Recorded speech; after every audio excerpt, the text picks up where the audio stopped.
Welcome to Path of Faith, where we embark on a journey of spiritual discovery, guided by the timeless wisdom of faith and the teachings of Jesus Christ.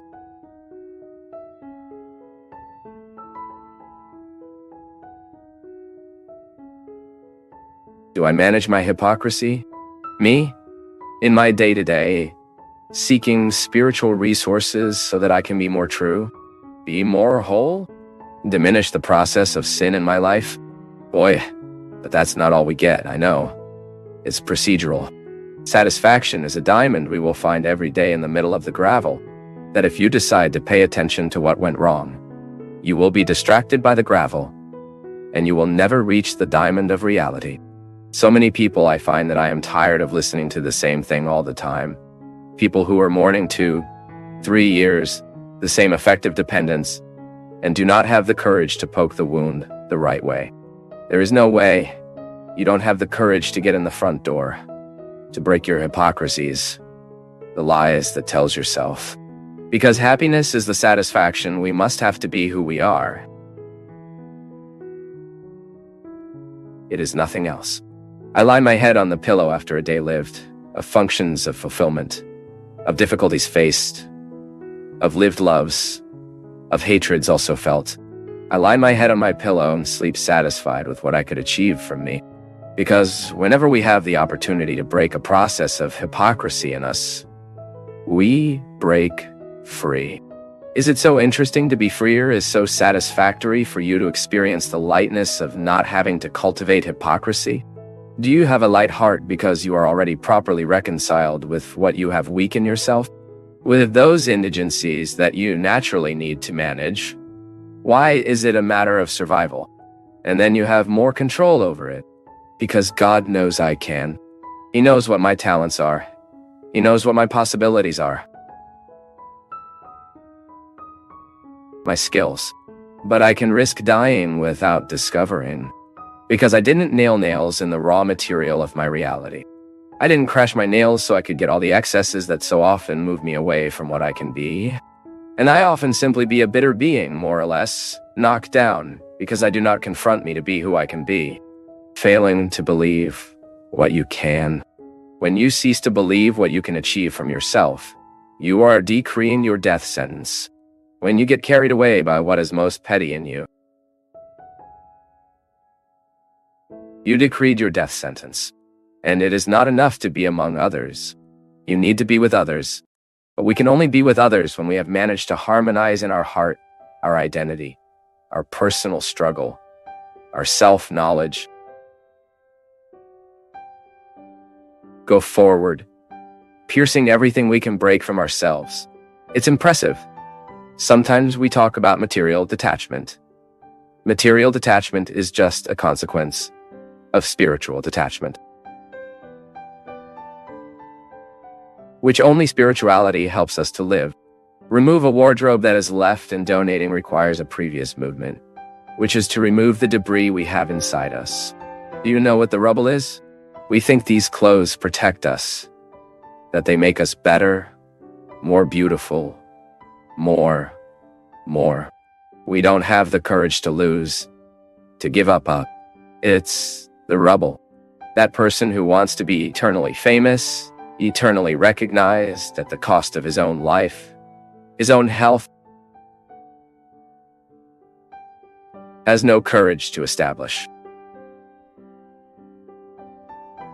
No, it has no courage to set limits on realities that are being absolutely fragile.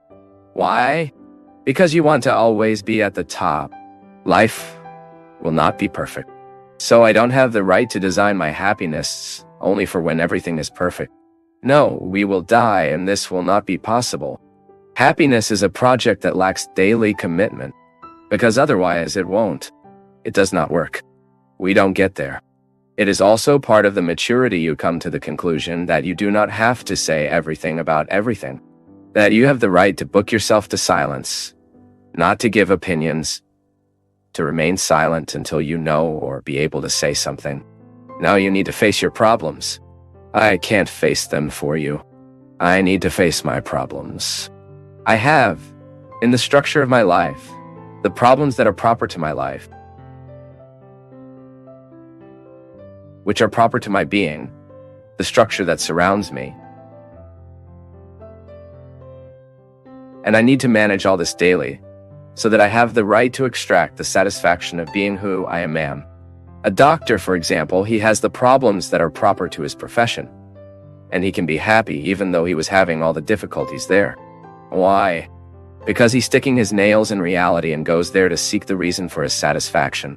But that's how we often harden our hearts when you realize that the world has not been generous with you. You stop being generous with the world. It's no use, my people. If we do not break the breastplate of hypocrisy, the lies that feed us, we will never come to the truth that will save us. If we insist on maintaining these lying appearances, feeding false conflicts, giving us answers that have not responded to us for years, just to try to justify us before others, or to look more cute, smarter, more balanced,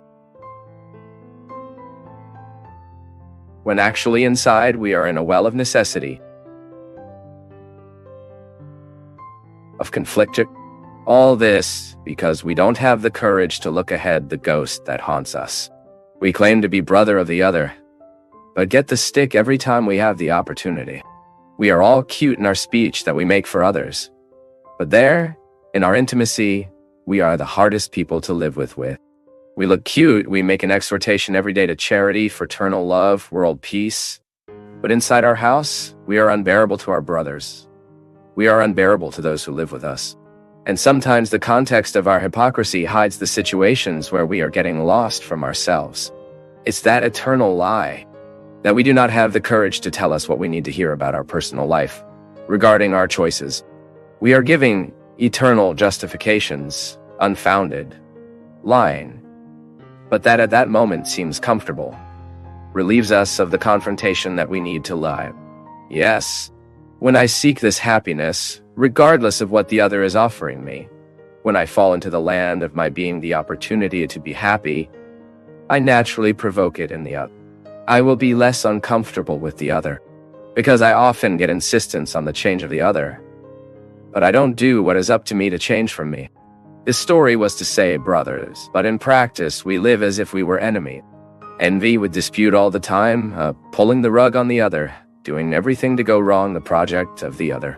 More petty feelings, and all of them covered by the pseudo-main of holiness. Yeah, the most petty feelings I found in pseudo-sanities. That's why we need to deal with our conflicts daily. Put them on the table, look without fear. What in our temperament and our way of being is the cause of oppression, which then generates hypocrisy. The person is not hypocritical overnight. Hypocrisy is often the result of an oppressive process. It is very unpleasant. It is very uncomfortable to identify that the treatment we offer to people is not the one we recommend. Because for me, the worst sin is this. A serious sin we commit daily is when we are not able to love the people next to us. It is often me responsible for what is not transformed into the other. Maintenance. I am maintaining the defects of my husband. My husband is accommodated and I set him up with my attitudes. My son is accommodated and I accommodate him even more with my excessive care. I didn't expel when it needs to grow. There's a friend that I'm doing the maintenance of your addictions, because I reinforce in him what is vicious, and that he should have expelled from himself a long time ago. I lose the opportunity to make happy who is by my side. We do only the first part of our homework because of laziness. I remember when I was a boy, I had a habit of stopping on the second question of homework and said like this, "Now I'll play." Then I finish. It never ended. The other day, terrified, with a pan face, not knowing how to tell the teacher that he had not done the whole duty. In Christianity, sometimes we are like this, because sometimes we do the maintenance of the other's error.